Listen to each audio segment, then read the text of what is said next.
देखिए एक incline plane है, ये सरफेस स्मूथ है, ये वाला एंगल है 30 डिग्री, ठीक है, ये लेंथ है एल, ये लेंथ एल है। पहले तो ये लेंथ निकालनी पड़ेगी आपको।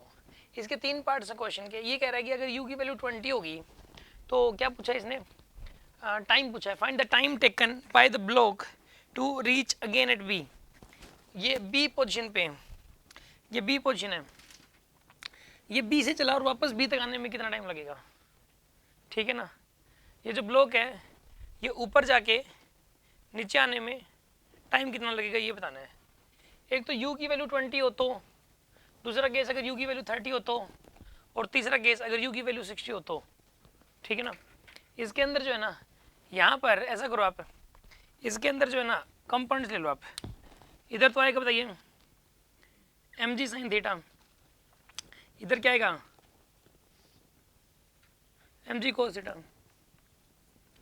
इधर क्या आएगा नॉर्मल रिएक्शन, इधर नॉर्मल रिएक्शन है, इधर होगा mg sin theta, mg cos theta, इधर होगा mg sin theta. mg sin theta की वैल्यू कितनी हो जाएगी इसके अंदर ये बताइए आप। मास कितना दे रखा है इसको, मास दे ही नहीं रखा, जरूरत भी नहीं है इस क्वेश्चन में। मास कुछ भी ले लो, आंसर तो वही आएगा, ठीक है ना। मास जो मन करे m ले लो जैसे। तो ये बताइए आप इसके अंदर इसका रिटार्डेशन कितना हो जाएगा, mg sin रिटार्डेशन की वैल्यू बताइए। एक्सेलरेशन हो जाएगा net force by mass, net force by mass, net force हो जाएगा mg sin theta divided by m, यानी कि g sin थीटा आएगा यहाँ पे। g की वैल्यू आएगी 10, sin 30 आएगा 1/2, यानी कितना आएगा यहाँ पे 5 मीटर पर सेकंड स्क्वायर। ये आएगा रिटार्डेशन, 5 मीटर पर सेकंड स्क्वायर का रिटार्डेशन आएगा इसका।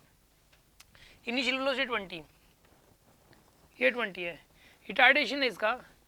अब पता है क्या, वैसे देखा जाए तो इसके अंदर mg sin theta mg cos theta और n की जरूरत ही नहीं रही, वो तो रिटार्डेशन निकालने के लिए थी बस। अब मैं इनको हटा देता हूँ, इनकी जरूरत ही नहीं रही अब, वो तो रिटार्डेशन कितना वही निकालने के लिए थी बस। यहाँ पे इसका रिटार्डेशन इधर है 5 मीटर पर सेकंड स्क्वायर का, ये रिटार्डेशन।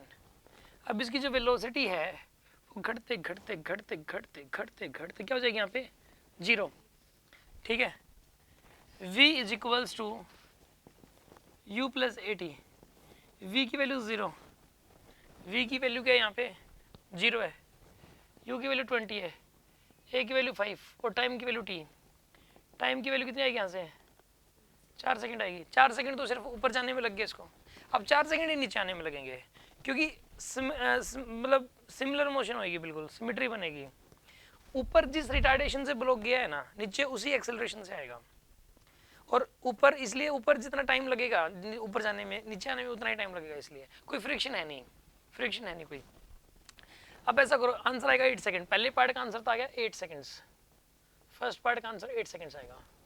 दूसरा पार्ट उसमें फिर से v equal to u plus a t लगा दो आप, ठीक है।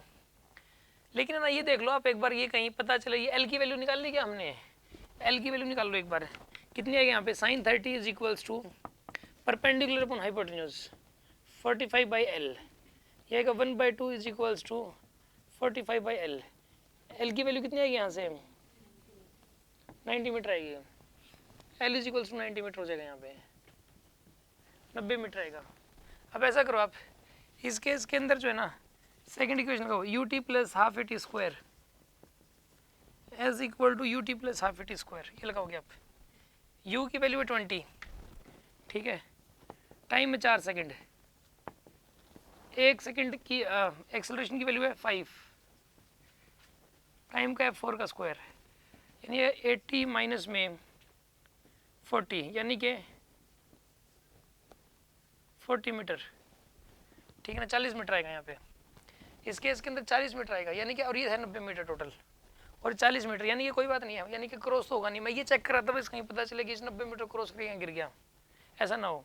तो पहले वाले केस में तो ऐसा हो नहीं रहा, सेकंड वाले केस में, सेकंड वाले केस में देखो, अब सेकंड पार्ट कर रहा हूँ मैं, ये था फर्स्ट पार्ट, अब इसका सेकंड पार्ट।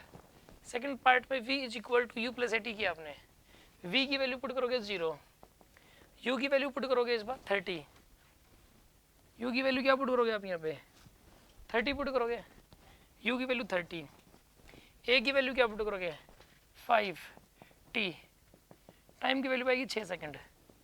6 सेकंड में इसकी वेलोसिटी 0 हो जाएगी। बस ये देख लो कि कहीं क्रॉसिंग तो नहीं हो रही 6 सेकंड में। तो s equal to u t plus half t square लगा दो आप, s equal to u t plus half t square, यहाँ से लेके टॉप तक। एस की जो वैल्यू है वो तो निकालनी है। यू कितना है यहाँ पे 30 है, टाइम की वैल्यू है 6 सेकंड, हाफ ए की वैल्यू है 5, टाइम की वैल्यू है 6 सेकंड, तो कितना आएगा यहाँ पर ये 180, 90 कितना आएगा यहाँ पर ये 90 मीटर आएगा, 90 मीटर आ जाएगा। ठीक है 90 मीटर, ठीक है 90 मीटर मतलब जो है ट्रैवल करने के बाद इसकी वेलोसिटी 0 हो जाएगी और टाइम लगेगा 6 सेकंड। तो ये वाला हो गया ऊपर जाने में और 6 सेकंड नीचे आने में हो गया। टोटल कितना आएगा इसके अंदर, ये 12 सेकंड आएगा टोटल, टोटल 12 सेकंड आएगा इसके अंदर।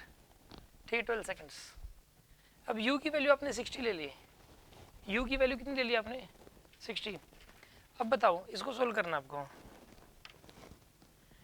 v is equal to u plus 80, v की वैल्यू 0, u की वैल्यू इस बार 60 लेनी है आपको। इस बार पता क्या यार 90 तो वैसे ही क्रॉस हो गया, जब आपने स्पीड 30 दी थी तो ही यहाँ पे टॉप पे पहुँच गई थी 90 मीटर है लेंथ।